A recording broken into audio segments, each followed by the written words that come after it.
Yeah, kiss each other, we sleep together, Sai. Yeah Anvika, నాకు తెలిసే time late అయింది అంటే నీకు ఎలా చెప్పాలో నాకు అర్థం. అరే నేను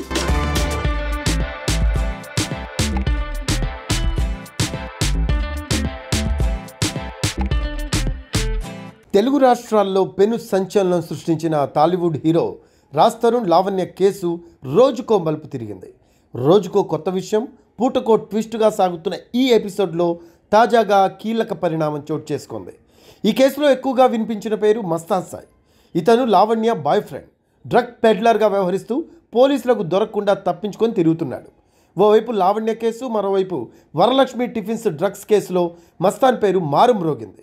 ఈ క్రమంలోనే నిందితుడిని గాలించిన పోలీసులు సోమవారం గుంటూరు జిల్లాలో స్పెషల్ ఎన్ఫోర్స్మెంట్ బ్యూరో పోలీసులు అరెస్ట్ చేశారు. గుంటూరు నుంచి మస్తాన్ను హైదరాబాద్కు తరలించేందుకు పోలీసులు సన్నాహాలు చేసినట్టు తెలుస్తూ ఉంది. అయితే రాజ్ తరుణ్ లావణ్య కేసులో ఎన్ని సంచలన విషయాలు బయటకొచ్చాయో అంతకు మించి ట్విస్టులు చోటు చేసుకుంటున్నాయని చెప్పొచ్చు. టీవీ డిబేట్లు, సోషల్ మీడియా ద్వారా లెక్కలేనన్ని విషయాలు వెలుగు చూశాయి. ఒకరిపై ఒకరు కేసులు పెట్టుకోవడమే కాదు, సంచలన ఆరోపణలు, వీడియోలు బయటకు రావడంతో జనాలు ముక్కున వేలేసుకుంటున్న పరిస్థితి. సరిగ్గా ఈ క్రమంలోనే కేసులో బిగ్ అప్డేట్ వచ్చేసింది. నాడు వరలక్ష్మి టిఫిన్స్ డ్రగ్స్ కేసు, నేడు రాజ్ తరుణ్ లావణ్య కేసులో కీలక వ్యక్తి మస్తాన్ సాయి. ఈ రెండు కేసుల్లోనూ ఈ పేరు ప్రధానంగా ఉన్న ఈ యువకుడిని అరెస్ట్ చేస్తే కేసులు ఓ కొలిక్కొస్తాయని భావించిన AP special enforcement bureau special focus పెట్టింది. గుంటూరులోని ఓ దర్గాలో తలదాచుకుని ఉండగా పక్కా సమాచారంతో రంగంలోకి దిగిన ఏపీ పోలీసులు అతన్ని అరెస్ట్ చేశారు. ఆ దర్గాకు మస్తాన్ తండ్రి నిర్వాహకుడిగా ఉన్నట్లు పోలీసులు తేల్చారు.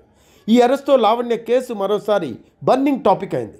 జూన్ 3న విజయవాడ రైల్వే స్టేషన్లో డ్రగ్స్ తరలిస్తూ ఉండగా సెప్ పోలీసులు దాడులు చేశారు. అప్పట్లో పోలీసుల కళ్ళు గప్పి పరారైన మస్తాన్ సాయి నాటి నుంచి అడ్రస్ లేకుండా పోయాడు. సీన్ కట్ చేస్తే అరెస్ట్ అయ్యాడు. అరెస్ట్ అయిన మస్తాన్ సాయి ఫోన్లో చాలామంది అమ్మాయిల వీడియోలు ఉన్నట్లు పోలీసులు గుర్తించారు. పలువురు అమ్మాయిల ప్రైవేట్ వీడియోలు చిత్రీకరించి బ్లాక్ మెయిల్ చేస్తున్నట్లు కూడా తెలుగు రాష్ట్రాల్లో పెద్ద ఎత్తున ఆరోపణలు వచ్చాయి.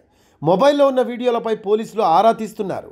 హైదరాబాద్కు చెందిన అమ్మాయిలను టార్గెట్గా చేసుకుని మస్తాన్ మోసం చేస్తున్నట్లు పోలీసులు గుర్తించారని తెలిసింది.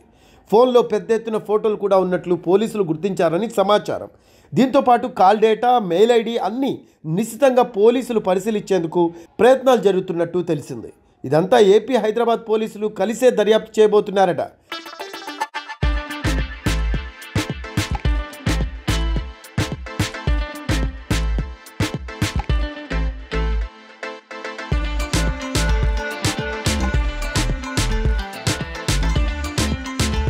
Yeah Kiss each other, we sleep together, Sai. Yeah Anvika, నాకు తెలిసే టైం లేట్ అయింది అంటే నీకు ఎలా చెప్పాలో నాకు అర్థం. అరే నేను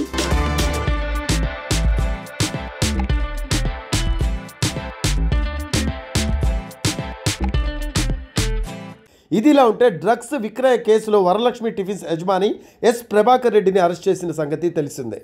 అప్పట్లో ఈ వ్యవహారం పెద్ద సంచలనమే అయింది. ఈ డ్రగ్స్ కేసులోనూ మస్తాన్ సాయి ఉన్నాడు. నాటి నుంచి పోలీసులు ఇతన్ని గాలిస్తూనే ఉన్నారు. గుంటూరు జిల్లా నగరంపాలెం మస్తానయ్య దర్గా నిర్వాహకుడి కుమారుడే మస్తాన్ సాయి. డ్రగ్స్ కేసుల్లో పోలీసులు వెంబడిస్తూ ఉండడంతో దర్గాలోనే తలదాచుకుని ఉండగా పోలీసులు రంగంలోకి దిగి అతన్ని అరెస్ట్ చేశారు. ఈయన అరెస్టుతో డ్రగ్స్ తీసుకున్న వారిలో టెన్షన్ మొదలైంది.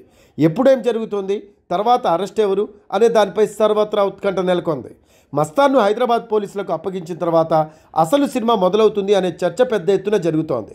మరోవైపు త్వరలోనే కీలక వ్యక్తిని పోలీసులు అదుపులోకి తీసుకునే అవకాశాలు మెండుగా ఉన్నాయని టాక్ నడుస్తోంది. మొత్తాన్ని చూస్తే అటు వరలక్ష్మి డ్రగ్స్ కేసు, ఇటు రాజ్ తరుణ్ లావణ్య కేసులో ఈ అరెస్టుతో దాదాపు వ్యవహారం కొలిక్కి వచ్చేస్తుందని పోలీసులు అంచనా వేస్తున్నారట. మునుముందు ఏం జరుగుతుందో చూడాలి. మరి రాజ్ తరుణ్ లావణ్య కేసులో ట్విస్ట్ల మీద ట్విస్టులు చోటు చేసుకుంటున్నాయి. ముందుగా రాజ్ తరుణ్ లావణ్యకి పడకపోవడంతో రాజ్ తరుణ్ మీద లావణ్య కేసు పెట్టింది. లావణ్యని డిఫెండ్ చేసుకోవడం కోసం శేఖర్ భాషాని రంగంలోకి దించాడు రాజ్ తరుణ్. శేఖర్ భాష కూడా రాజ్ తరుణ్కి సపోర్ట్గా మాట్లాడాడు. దాని తర్వాత ప్రీతి తెర మీదకి వచ్చింది. ప్రీతికి సంబంధించిన కొన్ని వీడియోస్ బయటకు వచ్చాయి. దాని తర్వాత రాజ్ తరుణ్ కోర్టుకు వెళ్ళటం, బెయిల్ తెచ్చుకోవటం జరిగింది. ఒకవైపు శేఖర్ భాష, ప్రీతి ఇద్దరు కూడా సైలెంట్ అయిపోయిన పరిస్థితి. వాళ్ళకి సంబంధించిన రకరకాల ఫోటేజెస్ బయటకు వచ్చాయి కాబట్టి వాళ్ళిద్దరు కూడా సైలెంట్ అయిపోయారు. అయితే దీని తర్వాత మస్తాన్ సాయి తెర మీదకి వచ్చాడు. మస్తాన్ సాయితో సాన్నిహిత్యంగా ఉంటుంది లావణ్య అని రకరకాల వాదనలు వినిపించాయి. లావణ్య కూడా మస్తాన్ సాయి గురించి మాట్లాడిన రికార్డ్స్ కూడా చాలామంది విన్న పరిస్థితి. అయితే మస్తాన్ సాయి లావణ్య ఇద్దరు కూడా డీప్ లవ్లో ఉన్నారని అందరూ అనుకున్నారు. సడన్గా మస్తాన్ సాయి ప్లేటు ఫిరాయించి రాజ్ తరుణ్ని సపోర్ట్ చేయడం మొదలుపెట్టాడు. ఎప్పుడైతే రాజ్ తరుణ్ని సపోర్ట్ చేయడం మస్తాన్ సాయి మొదలుపెట్టాడో అప్పుడు మస్తాన్ సాయికి సంబంధించిన వీడియోస్ ఫొటోస్ బయటకు వచ్చిన పరిస్థితి. అయితే వీటన్నిటి వెనకాల లావణ్య ఇదంతా చేస్తుంది అనేవాళ్ళు కొంతమంది ఉన్నారు. ఇందులో వాస్తవం ఎంతుందో తెలియదు, కానీ ఎవరైతే తెర మీదకి వస్తున్నారో, ఒకవైపు ప్రీతి కావచ్చు, మరోవైపు శేఖర్ భాష కావచ్చు, ఇంకొక వైపు రాజ్ తరుణ్ మీద లావణ్య కేసు పెట్టింది రాజ్ తరుణ్ కావచ్చు, ఇప్పుడు మస్తాన్ సాయి కావచ్చు, వీళ్ళందరికీ సంబంధించి పూర్తి డేటా లావణ్య దగ్గర ఉంది. ఇంకా చాలామంది డేటా లావణ్య దగ్గర ఉంది. లావణ్య ఒక్కొక్కటిగా బయట పెడుతుంది అనేది ప్రధానంగా వినిపిస్తున్న మాట. ఇందులో ఎంతమేర నిజం ఉంది ఏంటి అనేది తెలియాలంటే ఇక రాబోయే రోజుల్లో మస్తాన్ సాయిని పోలీసులు పట్టుకున్నారు కాబట్టి మస్తాన్ సాయి దగ్గర ఎటువంటి ఆధారాలు ఉన్నాయి, ఎటువంటి వీడియోస్ ఉన్నాయి, ఏంటి మస్తాన్ సాయి వర్షన్ ఎలా ఉంటుందనేది పోలీసులు రాబడతారు. తర్వాత పోలీసులు ఎటువంటి చర్యలు తీసుకుంటారు, లావణ్యకు సంబంధించి మస్తాన్ సాయి ఏమన్నా మాట్లాడే అవకాశం ఉందా, ఒకవేళ మస్తాన్ సాయి లావణ్య గురించి చెప్తే ఏం చెప్తాడు అంటే మస్తాన్ సాయి పాజిటివ్గా మాట్లాడతాడా లావణ్య గురించి, లేకపోతే నెగిటివ్గా మాట్లాడతాడా? ఎందుకంటే రాజ్ తరుణ్కి ఇప్పుడు మస్తాన్ సాయి సపోర్ట్ చేస్తున్నాడు కాబట్టి ఒకవేళ మస్తాన్ సాయి రాజ్ తరుణ్కి సపోర్ట్ చేస్తూ లావణ్య గురించి నెగిటివ్గా మాట్లాడితే లావణ్య పరిస్థితి ఎలా ఉండే అవకాశం ఉంది? ఇటువంటి ప్రశ్నలు అయితే ప్రస్తుతం తలెత్తుతున్న పరిస్థితి అయితే కనిపిస్తూ ఉంది.